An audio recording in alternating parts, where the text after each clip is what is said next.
Hi friends, வணக்கம். நம்ம அக்கா விஜயலட்சுமி தெருநாய்க்கு பயந்து சொரிநாய்கிட்ட மாட்டின கதையாக தான் அவங்களோட கதை இருக்குது.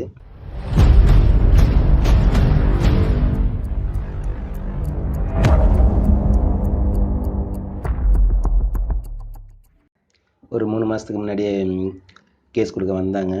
அவங்க கதையை பார்க்கும்போது, அதாவது விஜயலட்சுமியோட அக்கா புருஷன் அவர் அவங்க ஃபேமிலியை கொடுமைப்படுத்துகிறாரு, டார்ச்சர் பண்ணுறாரு. அவர் ஏதோ ஒரு அரசியல் கட்சியில் இருக்கார் அப்படிங்கிற மாதிரி மென்ஷன் பண்ணியிருக்காங்க. எந்த அரசியல் கட்சின்னு அவங்க சொல்லலை. ஒன்று அதிமுகவாக இருக்கணும், இல்லைன்னா திமுகவாக இருக்கணும், ரெண்டில் ஏதாவது ஒன்றில் இருந்திருப்பார். அவர் இவங்களை கொடுமைப்படுத்தும் போது அப்போது நம்ம அண்ணன் சாரி அப்போ எங்கள் மாமா பையன் சீமான் வாழ்த்துக்கள்னு ஒரு படம் எடுக்கிறாப்புல. வாழ்த்துக்கள் படத்துக்கு விஜயலட்சுமி அக்காவை புக் பண்ணுறாரு நடிக்கிறதுக்கு. அவங்களும் போகிறாங்க. அப்போ அந்த பழக்கத்தில் இவர்கிட்ட போய் உதவி கேட்டிருக்காரு. இந்த மாதிரி எங்கள் மாமா எங்களை ரொம்ப டார்ச்சர் பண்ணுறாரு, எங்கள் அக்கா புருஷன் ரொம்ப டார்ச்சர் பண்ணுறாருன்னு கேட்டிருக்காங்க. அப்போ மாமா பையன் சீமானுக்கும் அக்காவுக்கும் காதல் வந்துருச்சு. காதல் வந்தோடனே அதே டைமில் நம்ம மாமா பையன் சீமானும் மீட்டிங்கில் பேசுறதுக்காக அவரை அரெஸ்ட் பண்ணியிருந்தாங்க. அப்போ கண்டிஷன் பெயிலில் விடும்போது மதுரையிலேருந்து கையெழுத்து போட்டிருக்காங்க மாமா பையன். கையெழுத்து போடும்போது மாமாவுக்கு அங்கே தனிமையில் இருக்கும்போது அவர் என்ன மூடில் இருந்தாரோ தெரில. நீங்கள் மூடணுன்னே தப்பாக நினச்சக்கூடாது. மக்களுக்காக நல்லது, சேவை மனப்பான்மை, அடுத்து என் இனத்துக்காக என்ன செய்ய போகிறேன் அப்படிங்கிற ஒரு மனப்பான்மை, அந்த மூடு தான் நீங்கள் நினச்சிக்கணும். காஜி மூடாக நீங்கள் நினச்சிக்க கூடாது. என்ன இந்த பக்கம் சும்மா காத்து வாங்கலாம்? எது கலவர பூமியில காத்து வாங்க வந்தீங்களா? உங்க நல்ல நேரம். அண்ணன் செக்ஸ் முள்ள இருக்கேன், குணம் மாறக்குள்ள கிளம்பிருங்க. அக்கா விஜயலட்சுமிக்கு ஃபோன் பண்ணி வர வச்சிருக்காப்புல. இந்த மாதிரி நான் தனிமையில் என்னால் இனிமை காண முடியலை, நீ என் கூட இருந்தானா சந்தோஷமாக இருக்கும் அப்படிங்கிற மாதிரி பேசியிருக்காங்க. அக்கா மண்டையை கழியிருக்காப்புல. அக்காவும் சரி ஓகே, மாமா பையன் பெரியாரிஸ்டாக இருக்கானே, பெரியாரிஸ்டாக இருந்தால் யோகியனாக தானே இருப்பாங்க. நம்ம அக்காவும் நம்பிருச்சு. நம்பி மதுரை மீனாட்சி அம்மன் கோயிலில் மாலை மாற்றி திருமணம் பண்ணியிருக்காங்க. தாலி கட்டலை. ஏன் தாலி கட்டலைன்னா, நான் பெரியாரிஸ்ட்டு, தாலிக்கு எதிரானவன் நான் அப்படின்ட்டு எங்கள் மாமா உருட்டியிருக்காப்புல. உருட்டக்கூடிய வாய் தான் அது, உருட்டியிருக்கும். நான் ஒரு கிறிஸ்தவன், அதனால் நான் தாலி கட்ட முடியாது அப்படின்னு சொல்லியிருக்காப்புல. ஓகே, அக்கா அதையும் ஏற்றுக்கிட்டாங்க. அப்புறம் அங்கேயே சாந்தி முகூர்த்தம் நடந்திருக்கு, அதாவது முதலிரவு நடந்திருக்கு. தங்கி இருந்திருக்காங்க. அப்புறம் சென்னைக்கு வராங்க, திரும்ப மதுரைக்கு போகிறாங்க, சென்னைக்கு வராங்க, மதுரைக்கு போகிறாங்க, அப்படி இருந்திருக்கு.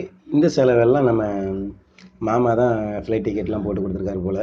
இவ்வளோ கதை போயிட்டுருக்கு. அதுக்கப்புறம் வேளச்சேரியில் ஒன்றா குடியிருந்திருக்காங்க. அப்புறம் இவர் கட்சி ஆஃபீஸ் ராவணன் பேரை ஏன்டா கெடுக்குறீங்க நாதாரி பயலுங்களா?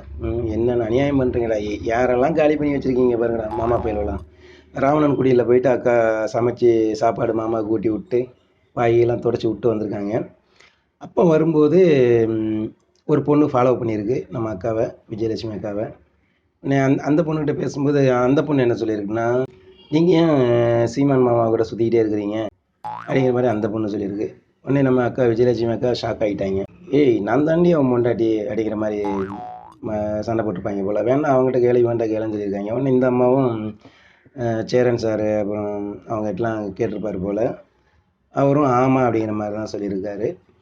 அதாவது இந்த தேன்மொழிங்கிற பொண்ணோட நிச்சயம் ஆயிடுச்சு அப்படிங்கிறேங்க. நீங்கள் நல்லா புரிஞ்சுங்க. தேன்மொழி வேறு, நம்ம அக்கா கயல்வெளி வேறு, சரிங்களா? ஒரு மாமாவுக்கு எத்தனை அக்கா பாருங்கள். சீரியலில் கூட இப்படி ஒருத்தர் என்ஜாய் பண்ண மாட்டான்டா மாமா பையலை சீமான். சீரியல் கூட நம்ம பார்க்கும்போது அந்த ஹீரோக்கிட்ட என்ன இலவு இருக்குன்னே தெரியாது. வீட்டுக்குள்ளேயே 3 பொம்பளை வச்சுருப்பானுங்க. அந்த 3 பொம்பளையும் இவனுங்களுக்கு ஃபஸ்ட் நைட் நடக்க விட மாட்டானுங்க, பொண்டாட்டி புருஷனும் ஒன்றா இருக்க விட மாட்டானுங்க. எப்போ இவ்வளோ தாலி இருக்கலாம், எப்போ நான் போய் தாலி கட்டலான்னு 3 பேர் அடிச்சுப்பாளுங்க. ஆனால் அந்த ஹீரோ ஒரு வெட்டி பயலாக தான் இருக்கும். அதே மாதிரி இந்த மாதிரி வெட்டி பயலுக்கு எதுக்கு தான் இந்த 3 பேர் இவளுங்க அடிச்சுக்கிட்டாளுங்கன்னே ஒன்றும் புரியலை. அதுலேருந்து அக்காவுக்கும் மாமாவுக்கும் பிரச்சனை ஸ்டார்ட் ஆகிருக்கு. மாமா பார்த்தாலே தெரியுது, அவன் ஒரு சைபர் சைக்கோ. அவன் போதையை போட்டானா என்ன பண்ணுவான், என்ன பேசுவான்னு யாருக்குமே தெரியாது. அக்காவை போட்டு அடி வெளுத்துருக்குறான். இதனால் பிரச்சனையாக இருக்குது. இதுக்கப்புறம் இந்த கேப்பில் 3ஆவதாக நம்ம கயல்வெளி அக்கா வராங்க. தெரியாமலே நிச்சயம் எல்லாம் பண்ணி சீமான் மாமா கல்யாணமும் பண்ணிக்கிட்டார். இந்த இதில் அவங்க விஜயலட்சுமி அக்கா கோவப்பட்டு அவங்க கேஸ் கொடுக்க 2011 கேஸ் கொடுக்க வரும்போது, இப்போ இறந்தார் ஒரு ஆள், தடா சந்திரசேகர்னு சொல்லிட்டு ஒரு வக்கீல்.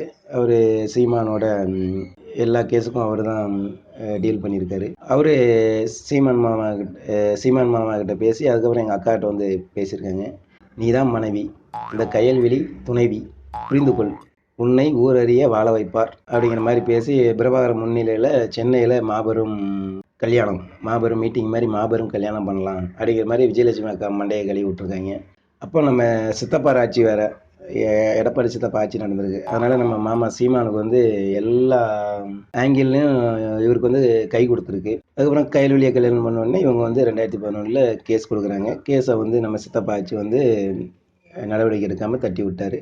அதுக்கப்புறம் இந்த அக்கா வந்து ஒவ்வொரு வாட்டியும் கேஸ் கொடுக்க வரும்போதும் போகும்போதும் இவனுங்க ஏதாவது பணத்தை கொடுத்து ஒரு 5 லட்சம் 10 லட்சம் 20 லட்சம் 30 லட்சம் 40 லட்சம் அப்படின்னு சொல்கிறாங்க. எதையோ கொடுத்து சரி பண்ணியிருக்காங்க. இன்னொன்று நம்ம சீமான் மாமாவும் விஜயலட்சுமி அக்காவும் ஒன்றா வாழும்போது கிட்டத்தட்ட விஜயலட்சுமி அக்கா அப்போ பணம் நடிச்சுக்கிட்டு தான் இருந்தாங்க. கிட்டத்தட்ட ஒரு 60 லட்ச ரூபா பணத்தை இந்த வெங்கப்பாய் ஆட்டையை போட்டிருக்கான். அதுக்கப்புறம் அவங்ககிட்ட ஒரு ஒரு 30 பவுன் நகையும் ஆட்டையை போட்டிருக்கான். 30 பவுன்னா நீங்கள் நினச்சி பாருங்க, கிட்டத்தட்ட அதுவே 15-20 லட்சம் இப்போ வந்துடும். அதாவது அவங்களே பாவம் ஆண் துணை இல்லாமல் அப்பா இல்லாமல் 3 லேடி, அவங்க அக்கா அவங்க அம்மா விஜயலட்சுமிக்கா 3 பேரும் கஷ்டப்பட்டு தான் வாழ்ந்துட்டு இருக்காங்க. அவங்ககிட்ட போய் ஆட்டையை போட்டு தின்னுருக்கான் அந்த வெங்க பையன்லாம். நல்லா இருப்பானாங்க மற்ற இவனும் நல்ல சகாலமே சாக மாட்டான். அந்தளவுக்கு நம்ம சாபம் விடலாம், ஒன்றும் தப்பே கிடையாது. ஏன்னா அவங்களும் அவங்க மேலேயும் குறை இருக்குது. இருந்தாலும் அவங்க ஒரு இப்போ ஆதரவே இல்லாமல் நிற்கிறாங்க. இவனால் மொத்த வாழ்க்கையும் இழந்து நிற்கிறாங்க. அதனால் நம்ம விஜயலட்சுமி அக்கா பக்கமே நிற்கலாம். இப்போ இதில் வந்து போன வாட்டி வரும்போது அப்போவுமே இந்த அக்கா வந்து கேஸ் கொடுத்துட்டாங்கன்னா நம்ம தோழர் மனோஜ் அவங்களாம் இருந்து ஓரளவு சரி பண்ணியிருப்பாங்க. இப்போவும் நம்ம விஜயலட்சுமி அக்காவை நம்பி போலீஸாரை வந்து இறங்க முடியாது.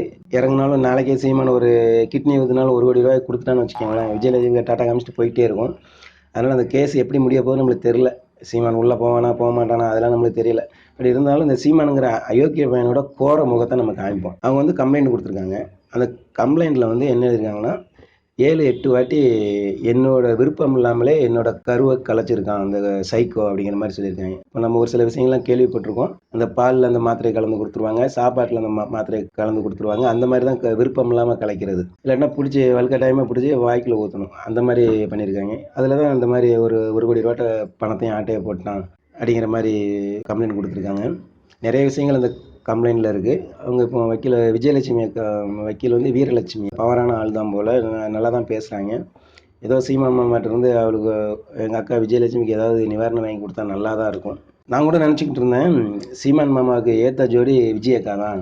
ஏன்னா போன வாட்டி வந்து விஜய் அக்கா வந்து கம்ப்ளைண்ட் கொடுக்க போகிறேன்னு சொல்லிட்டு ஒரு 20 லட்சம் 30 லட்சம் 40 லட்சம்னு வாங்கிட்டு போயிட்டாங்க. இந்த மதுரை செல்வம் அப்படிங்கிற ஆள் கூட டீலிங் வச்சு சீமான் மாமாவுக்கும் அவங்களுக்கும் அவர் மதுரை செல்வம் புரோக்கர் வேலை பார்த்து பணம் வாங்கி கொடுத்துருக்காப்புல. அப்போ தான் நினச்சேன் நான், எதுக்கு சீமான் வந்து கைல்வெளியை கல்யாணம் பண்ணார், எதுக்கு விஜயக்காவை கல்யாணம் பண்ணியிருந்தா சீமான் ஒருத்தன் போகிறான்னா ஒருத்தன் வேட்டியை உருவிட்டு போவார், பின்னாடி எங்கள் அக்கா அவன் கோமணத்தையும் சேர்த்து உருவிட்டு வருவாங்களே அப்படிங்கிற மாதிரி நினச்சேன். ஏன்னா நம்ம அக்காவும் டெரர் பீஸாக இருக்குது அப்படின்னு தான் நினச்சிக்கிட்டு இருந்தேன். நான் இப்போ தான் தெரியுது இந்த கைல்வெளிங்கிறதும் பயங்கரமான பீஸாக தான் இருக்கும் போல். அதனால் கரெக்டாக தான் இருப்பாங்க. ஏன்னா இவ்வளோ அயோக்கிய பயலை அந்த அம்மா லவ் பண்ணி கல்யாணம் பண்ணுதுன்னா அந்த அம்மா எவ்வளோ பெரிய ஆளாக இருக்கும்னு நினச்சி பாருங்களேன். இவரையும் லவ் பண்ணி அந்த அம்மா கல்யாணம் பண்ணுதா அந்த அம்மா எவ்வளோ பெரிய ஆளாக இருக்கும் பாருங்கள். அதனால் இப்போ என்ன பண்ணலான்னா சீமான் மாமா விஜய் அக்காவும் கல்யாணம் பண்ணி இந்த பக்கம் கைல்வெளி அக்கா இந்த பக்கம் விஜய் அக்கா வச்சுக்கிட்டா சூப்பராக இருக்கும். டூன்னா விஜயலட்சுமி அக்கா இன்னொருத்தன் கோமணத்தையும் உருவிட்டு வந்துடுவாங்க, அவங்க இன்னொரு கோமணத்தை உருவிட்டு வந்துடுவாங்க. எங்கள் மாமா உழைக்காமல் அழகாக சாப்பிடலாம். ஃப்ராடு பித்தலாட்டக்காரன் வீணாக போனவன் வெட்டி மூண்டா வீணாக போன தண்டனை பார்த்தாலே நல்ல தெரியுது. ஆனால் இவன் முன்னாடி இவ்வளோ பேர் சுற்றிருக்காங்கன்னா அவங்கள என்னன்னு சொல்கிறது? அடப்பாவீங்களா, இந்த மாதிரி ஒரு கிறுக்குங்களை நம்ம உலகத்திலே பார்க்க முடியாது. இப்போ சீமான் குரூப்பு இப்போ துரைமுருகன் அப்புறம் அந்த இரும்பவனம் கார்த்தி மாதிரி அவன் அப்புறம் அந்த அல்லு சில்லு குஞ்சுங்க அந்த சின்ன சின்ன குஞ்சுங்களாம் ஒன்று கிடக்குதுங்க, ஒரு 100-200 கிடக்குதுங்க. போட்டு அந்த அக்காவை போட்டு தாளிக்க போகிறாங்க. ஆனால் நம்ம விஜயலட்சுமி அக்கா பக்கம் நிற்போம். கேஸ் இது கோர்ட்டுக்கு போகணும், கோர்ட்டில் விசாரணை பண்ணி இந்த பிரச்சனைக்கு ஒரு முடிவு கட்டுங்க. ஏன்னா இது ஒரு கிட்டத்தட்ட அது மாதிரி இது ஒரு 11 வருஷம் கிட்ட நெருங்கிட்டாங்க. கன்னித்தீவுலேருந்து ஒரு பாதி கொண்டு வந்துட்டாங்க. இன்னும் ஒரு 10 வருஷம் போகலாம். சீமான் மாமா உயிரோடு இருக்கிற வரைக்கும் இந்த கதை ஓடும். அதனால் அந்த கதைக்கு ஒரு முடிவு கட்டுங்கப்பா. சுத்தமாக முடியலை அப்படிங்கிற மாதிரி தான் இருக்குது. இதில் நம்ம திமுக கவர்மெண்ட்டுக்கு நம்ம ஒன்று சொல்லிடுவோம், நீங்கள் வந்து விஜய் அக்காவை நம்பி பெருசாக இறங்கிறாதீங்க. அந்த அம்மா எப்போ வேணாலும் ஜகா வாங்கலாம். ஏன்னா நம்ம மாமா வந்து ஆயக்கலை 60 கற்றவன். மாமா பையன் சீமான் வந்து எப்படி வேணாலும் அந்த விஜய் அக்காவை வந்து ஊரை பார்த்து அனுப்பிவிட பார்ப்பான். அதனால் நீங்கள் சூதானமாக நடந்துக்காங்க. ஃபுல் எஃபெக்ட்லாம் இதில் போடாதீங்க. காவல்துறையிட்ட விட்டுருங்க, நீதிமன்றத்திட்ட விட்டுருங்க. அவங்க என்ன வேணாலும் பண்ணிட்டு போட்டு இவனுக்கு உள்ளே போகிறனாலும் போடட்டும், வெளியே இருக்கிறனாலும் இருக்கட்டும். ஏன்னா இவன் உள்ளே இருந்தாலும் ஒன்று தான், வெளியே இருந்தாலும் ஒன்று தான். இவன் ஒரு மாமா பையன் தான், இவனுக்கு ஒன்றும் வேல்யூவேஷன் ஒன்றும் கிடையாதுன்னு வச்சுக்கோங்களேன். நிறைய பேர் நிறைய பேசியிருப்பாங்க. அந்த அம்மா ப்ரெஸ் மீட் கொடுத்ததுலேயே நீங்கள் பார்த்துருப்பீங்க நிறைய பேர். அதில் ஒரு ரிப்போர்ட்டர் வந்து ஆதாரம் இருக்கான்னு கேட்குறான். ஆதாரம் இருக்குன்னா அவனுங்களுக்கு அந்த ப்ளூ ஃபிலிம் தான் கொண்டு வந்து போட்டு காமிக்கணும் போல இந்த நாய்ங்களுக்கு. இவங்களாம் ரிப்போர்ட்டராக முதல்ல இல்லைன்னா சீமான்கிட்ட வாங்கி குடிக்கிற ஈனப்பயலுங்களான்னு தெரில. அந்த ஒரு பொம்பளை பாதிக்கப்பட்டு வந்து நிற்கிறா, அதுவும் 10 வருஷம் போராடி இப்போ வந்து நிற்கிறான்னா கொஞ்சமாவது அவளுக்கு சப்போர்ட் பண்ணணும். இல்லைன்னா அது ஒரு நியாயமாக சரிங்க போலீஸ் கேஸ் போட்டும் கோர்ட்டு போட்டும் அதில் பார்த்துக்கங்கன்னு சொன்னால் கூட பரவாயில்ல.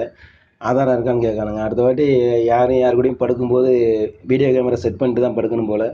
ஆதாரம் கேட்டால் தூக்கி அவன் மூஞ்சில் போடுறதுக்கு. சீமான் மாமா, நீ பண்ணுற எல்லாமே அயோக்கியதனம். ஆடிக்கிட்டே இருக்கலாம், ஆட்டம் ரொம்ப நாள் ஆட முடியாது.